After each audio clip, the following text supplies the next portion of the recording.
ஒவ்வொரு மனிதனின் தன் வாழ்வில் உயர்ந்த நிலையில் இருக்க வேண்டும் என்று எண்ணுகிறார்கள்.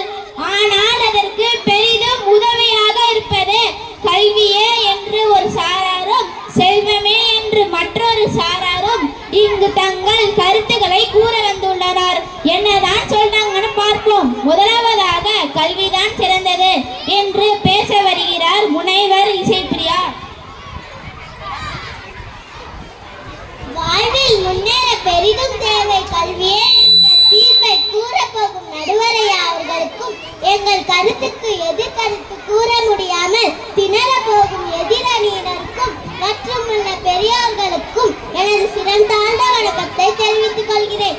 ஐயா நடுவர் அவர்களே, கற்றோருக்கு சென்ற இடமெல்லாம் சிறப்பு. கண்ணுடையர் என்பவர் கற்றோர் முகத்திரண்டு புண்ணுடையர் கல்லாதவர் என்று திருவள்ளுவர் கூறியுள்ளார். கண்களில்லா மனிதன் இந்த அழகிய உலகை காண முடியாது. அதுபோல கல்வியில்லா மனிதன் இந்த உலகில் உயர்வை பெறுவது எப்படி சாத்தியமாகும்?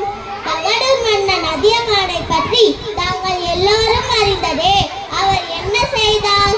சாகாவரம் தரும் அற்புத நெல்லிக்கனே, தனக்கு கிடைத்த நெல்லிக்கனே கல்வியில் புலமையில் சிறந்த ஔவையாருக்கு கொடுத்தார். ஏன்? கல்வியால் தான் தன் நாட்டை உயர்த்த முடியும் என்று அன்றே அரசர் அறிந்திருந்தார். கல்வி என்பது ஒரு வரம். அதை பெறுவதற்கு தவம் செய்திருக்க வேண்டும். எனவே வாழ்வின் முன்னேற்றத்திற்கு பெரிதும் தேவை கல்வியே என்று கூறி எனது உரையை முடிக்கிறேன். நன்றி, வணக்கம்.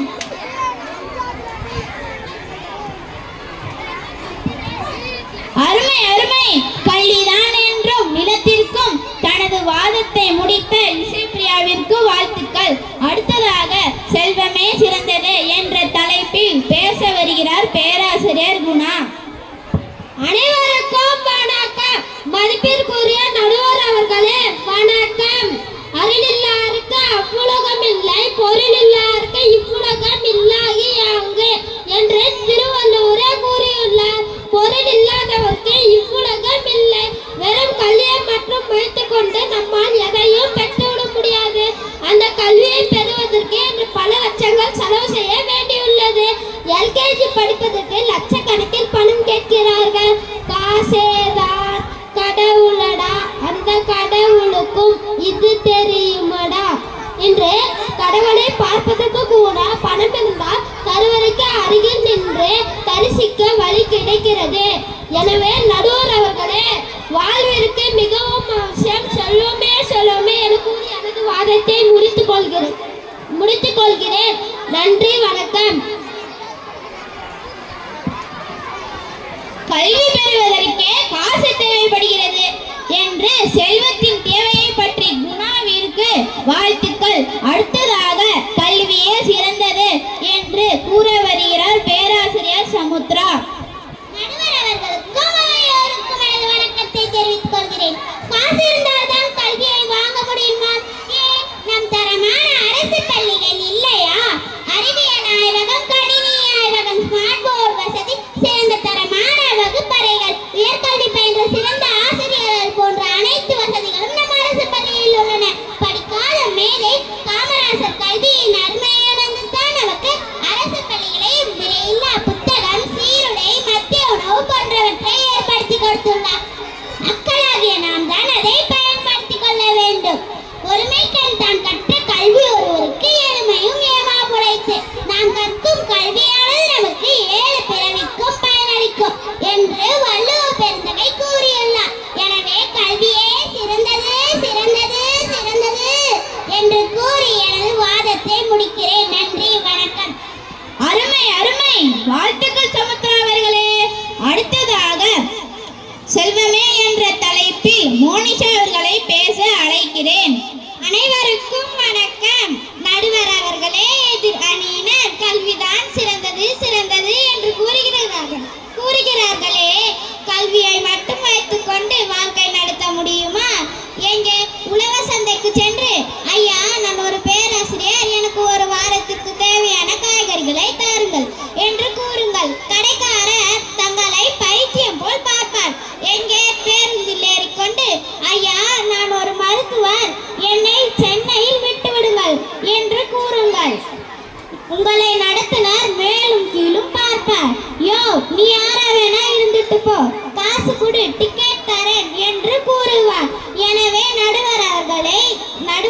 அவர்களே, மனித வாழ்க்கைக்கு மிகவும் முக்கியம் செல்வமே என்று கூறி எனது வாதத்தை முடிக்கிறேன். நன்றி, வணக்கம்.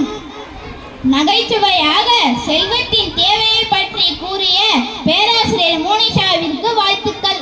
அடுத்ததாக கல்விதான் சிறந்தது என்ற தலைப்பில் பேச வருகிறார் பேராசிரியர் ஹரிபிரணீத். அனைவருக்கும் வணக்கம். நடுவர் அவர்களே, எதிர் அணியினர் காசு இருந்தால் தான் கத்திரிக்காய் வாங்க முடியும், பஸ்ல போக முடியும் என்று கூறுகிறார்கள். உண்மைதான், உழைப்பிற்கேற்ற ஊதியம் கொடுத்துதானே ஆக வேண்டும். சரி நடுவர் அவர்களே, செல்வம் தான் முக்கியம் என்று கூறுகிறார்களே, செல்வந்தர்களின் அடுக்குமாடி வீடுகளும் சொகுசு கார்களும் எங்கே போயின? ஏன் தற்போது ஈரான் மற்றும் துபாயில் ஏற்பட்ட போரில் எத்தனை வீடுகள், வண்டி, வாகனங்கள் இழப்பு. ஆனால் அவர்கள் கற்ற கல்விக்கு அழிவு ஏற்படுமா? அதனால் கிடைத்த அறிவுக்கு அழிவு ஏற்படுமா? எது நிலைத்த செல்வம்? எனவே கல்வியே அழியா செல்வம் என்று கூறி எனது வாதத்தை முடிக்கிறேன். நன்றி, வணக்கம். அருமை அருமை, கல்விதான் அழியாய் செல்வம், அழியாய் செல்வம் என்று கூறி சென்று அமர்ந்த ஹரிபிரணீத் அவர்களுக்கு வாழ்த்துக்கள். அடுத்ததாக செல்வமே சிறந்தது என்று பேச வருகிறார் பேராசிரியர் லக்ஷனா. அனைவருக்கும் வணக்கம். நடுவர் அவர்களே, பணமில்லை என்றால் இங்கு மனிதர்களாக மதிக்கப்படுவதில்லை. பட்டும் பழக்கும் நகைகள் இல்லாமல் பரிசு கொடுக்கும் உறவுகளை விசேஷ வீட்டார் போட்டோ கூட எடுப்பதில்லை. உயிர் காக்கும் அறுவை சிகிச்சை செய்ய வேண்டுமெனில் இங்கு பணம் வேண்டும். இக்காலத்தில் பெண் வீட்டார் தேடும் மாப்பிள்ளை என்ஜினியராக இருந்தால் கூட எவ்வளவு ஊதியம் என்று கேட்டு நிறைவாக இருந்தால் மட்டுமே பெண் தருகின்றனர். ஆகவே நடுவர் அவர்களே, பிறப்பு முதல் இறப்பு வரை மனிதனுக்கு அத்தியாவசிய தேவைக்கும் முன்னேற்றத்திற்கும் தேவைப்படுவது செல்வமே செல்வமே என்று கூறி தீர்ப்பை எங்களுக்கே சாதகமாக வழங்குமாறு கேட்டுக்கொள்கிறேன். நன்றி, வணக்கம். சிறப்பு. பிறப்பு முதல் இறப்பு வரை செல்வத்தின் தேவையை பற்றி கூறிய லக்ஷனாவிற்கு வாழ்த்துக்கள். தீர்ப்பு. இரண்டு அணியருமே மிகவும் சிறப்பாக தங்கள் கருத்துக்களை வெளிப்படுத்தினர். உரலுக்கு ஒரு பக்கம் எடி, மத்தளத்துக்கு ரெண்டு பக்கமும் எடி என்ற பழமொழிக்கு ஏற்ப இந்த தீர்ப்பு வழங்குவது மிக சிரமமான செயல். கல்வியானது கொடுக்க கொடுக்க வளரக்கூடியது, செல்வமானது குறையக்கூடியது.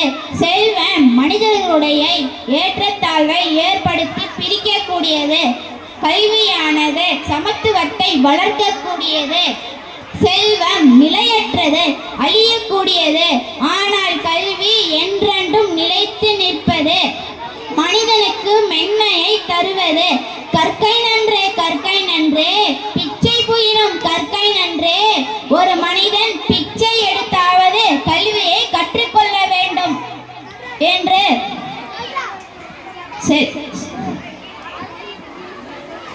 கல்வியே சிறந்தது, கல்வியே சிறந்தது என்று கூறி எனது வாதத்தை முடிக்கிறேன். நன்றி, வணக்கம்.